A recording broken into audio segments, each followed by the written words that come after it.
नमस्ते, मैं हूं डॉक्टर ललित कौशिक, डायबिटीज और मेडिसिन का एक्सपर्ट, और मेरे साथ हैं डॉक्टर संतोष कुमार झा।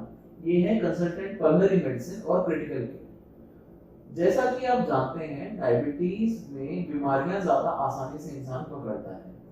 इसी में एक बहुत सीरियस बीमारी आती है, निमोनिया। निमोनिया एक डायबिटिक मरीज 3 से 6 गुना ज्यादा आसानी से पकड़ सकता है आम जनता के मुकाबले। और इनसे बचना कैसे मुनासिब है, ये आज हम डॉक्टर संतोष से बात करेंगे। नमस्ते डॉक्टर संतोष। नमस्कार डॉक्टर ललित, नमस्कार व्यूअर्स।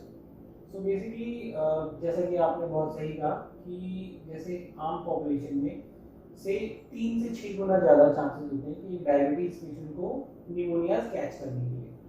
और भी दूसरे इन्फेक्शंस होते हैं, but then pneumonia is the most common जो लंग्स का जो इन्फेक्शन है, दैट इज निमोनिया।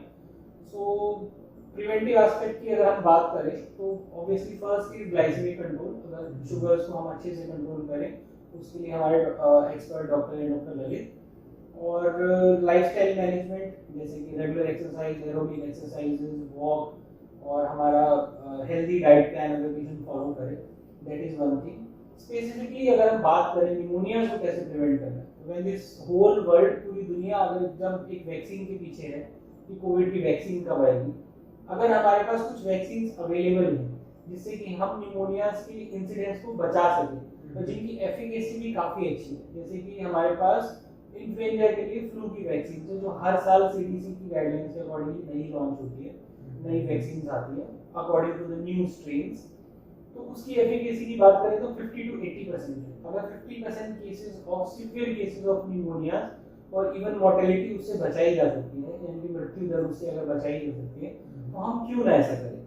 एक एस्पेक्ट ये है। दूसरी चीज है कि न्यूमोकोकल वैक्सीन जो पर से सबसे मोस्ट कॉमन कॉज है माना जाता है निमोनिया करवाने के लिए, ना केवल निमोनिया बल्कि ओटाइटिस मीडिया, न्यूमोकोकल मेनिंजाइटिस, ये सारे कॉम्प्लिकेटेड फॉर्म है न्यूमोकोकल इन्फेक्शन के, जिनकी वजह से मृत्यु दर काफी ज्यादा है। इवन बोला जाता है कई स्टडीज में कि 30 to 40% उसकी mortality, that is a lot.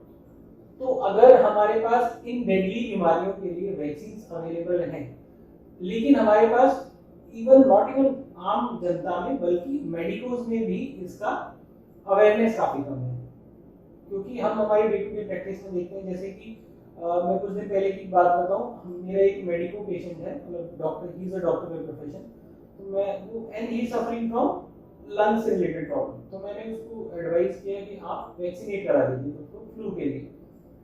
He was like, मुझे फ्लू का वैक्सीन लगाना चाहिए क्योंकि मैं तो स्टेरॉइड के इनहेलर्स ले रहा हूँ, तो ये क्या मुझे मेरे दोस्तों ने कहा है कि I should not get vaccinated, क्योंकि स्टेरॉइड के जो स्टेरॉइड के इनहेलर्स ले रहे हैं उनको वैक्सीनेशन नहीं कराना चाहिए। तो इस प्रकार के भी मिथ हैं, not even in general population but also in medicals. तो इस वजह से वैक्सीनेशन एक इग्नोर्ड एस्पेक्ट है। कंसिडरिंग कि आपने कैसे बताया कि 50 से 80% मृत्यु बचाई जा सकती है, 50 से 80% मृत्यु एक बहुत बड़ा एस्पेक्ट है। It is almost as good as being offered a cure for an infection, something that can be life threatening. तो क्या टाइमिंग होनी चाहिए, किस को वैक्सीन लगवानी चाहिए? जी हाँ, बेसिकली सबसे पहले हम बात करते हैं कि किनको लगवानी चाहिए ये जो वैक्सीन। सबसे पहले हम फ्लू वैक्सीन की बात करें तो फ्लू वैक्सीन जैसे सभी, सबसे पहले तो हमने बात करी डायबिटीज, सारे डायबिटीज के जो मरीज हैं उनको हर साल अपने आप को वैक्सीनेट करना चाहिए फ्लू से। Second is pregnancy. प्रेगनेंसी में this is totally safe vaccination through out the 3 trimester, यानी फर्स्ट, सेकेंड या थर्ड ट्राइमेस्टर वैक्सीनेशन जरूर कराना चाहिए, बिल्कुल सेफ है। और इवन बच्चों में अगर हम बात करें तो 6 महीने तक हम फ्लू का वैक्सीन लगाते हैं। अगर आपने प्रेगनेंसी में लगाया है तो बच्चों को वैक्सीन यानी कि फ्लू से बचाने का एकमात्र जो तरीका है that is vaccination through pregnancy. तो प्रेगनेंसी में it is safe. Third is age more than 65, elderly हमारे जितने भी, and even all the young population also, they should also get vaccinated themselves. Young population में किस को वैक्सीनेशन के बारे में ज्यादा ध्यान रखना चाहिए? हाँ, तो यंग पॉपुलेशन में जो 65 साल से कम की उम्र के हैं, तो सभी जो जिनको क्रॉनिक लंग बीमारियां हैं, जैसे कि अस्थमैटिक्स हैं या फिर सीओपीडी वाले पेशेंट्स हैं, या फिर इनका किसी और बीमारी को लेके, लंग से रिलेटेड बीमारी को लेके लंबा उपचार चल रहा है, ऐसे मरीजों को हर साल फ्लू से वैक्सीनेट कराना चाहिए। अच्छा सर, ये तो बहुत बढ़िया बात है। निमोकोकल वैक्सीन के बारे में बताइए सर। हाँ, तो न्यूमोकोकल वैक्सीन्स बेसिकली सेम की दो प्रकार की वैक्सीन आती है हमारे पास। न्यूमोकोकल वैक्सीन एक तो हमारे पास है कॉन्जुगेटेड वैक्सीन जो कि PCV13 के नाम से भी जानी जाती है, और दूसरी हमारे पास आती है पॉलीसैकेराइड्स 23 स्ट्रेन्स के लिए वैक्सीन। अब इसमें भी सबसे पहले हम बात करेंगे किनको लगाएं। कॉम्प्लिकेटेड पार्ट में हम बात कर चुके हैं कि ये किस प्रकार से, एक तो सीवियर लंग इन्फेक्शन, दूसरा ओटाइटिस मीडिया, न्यूमोकोकल मेनिंजाइटिस, इस प्रकार even blood stream infection, septicaemia. तो इसके जो रिजल्ट्स हैं यानी कॉम्प्लिकेशंस है काफी डेडली हो सकते हैं।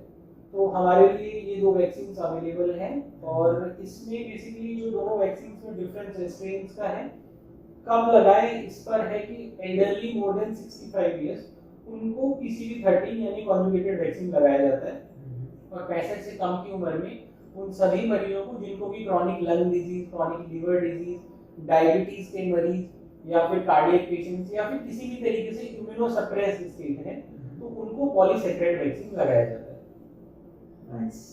और ये पॉलीसैकेराइड वैक्सीन क्या हर 5 साल में लगाते हैं या हर साल लगाते हैं? पॉलीसैकेराइड वैक्सीन है वो हर 5 साल में लगाना है, और अगर PCV13 65 से कम उम्र में नहीं किया गया है तो पहले PCV13 का वैक्सीन लगेगा 65 के बाद, और उसके 1 साल के बाद पॉलीसैकेराइड वैक्सीन लेना होता है। तो मेरे हिसाब से इसके लिए आपको अपने नजदीकी पल्मोनोलॉजिस्ट या अपने फिजिशियन को कांटेक्ट करना चाहिए। बहुत इजीली अवेलेबल है, तो ये सब लगवाना चाहिए, सबको लगवाना चाहिए। कोई नुकसान बताया जाता है डॉक्टर साहब इन वैक्सीन का? नुकसान कुछ नहीं है। देखिए, वैक्सीन के बारे में बहुत सारे र्यूमर्स हैं, बहुत सारे मिथ हैं। आप सुनते भी होंगे, पढ़ते भी होंगे कि किसी ने बोल दिया कि वैक्सीन लगाने से ऐसा कॉम्प्लिकेशन हो गया। ऐसा कुछ नहीं है, टोटली सेफ वैक्सीन है। अगर हम देखें कि इसके फायदे कितने हैं, कितनी मोर्टेलिटीज, कितनी जानें बचाई जा सकती हैं, उसके अगर कंपैरिजन में हम अगर नुकसान देखें तो हल्का फुल्का बुखार, हल्का फुल्का माइल्जिया, ये इसके नुकसान अगर देखें जाए, व्हिच इज जस्ट बिल्कुल, उससे ज्यादा कुछ नहीं। तो जैसा आपने सुना, डॉक्टर संतोष ने हमें बताया कि निमोनिया प्रिवेंट करने के लिए वैक्सीनेशन बहुत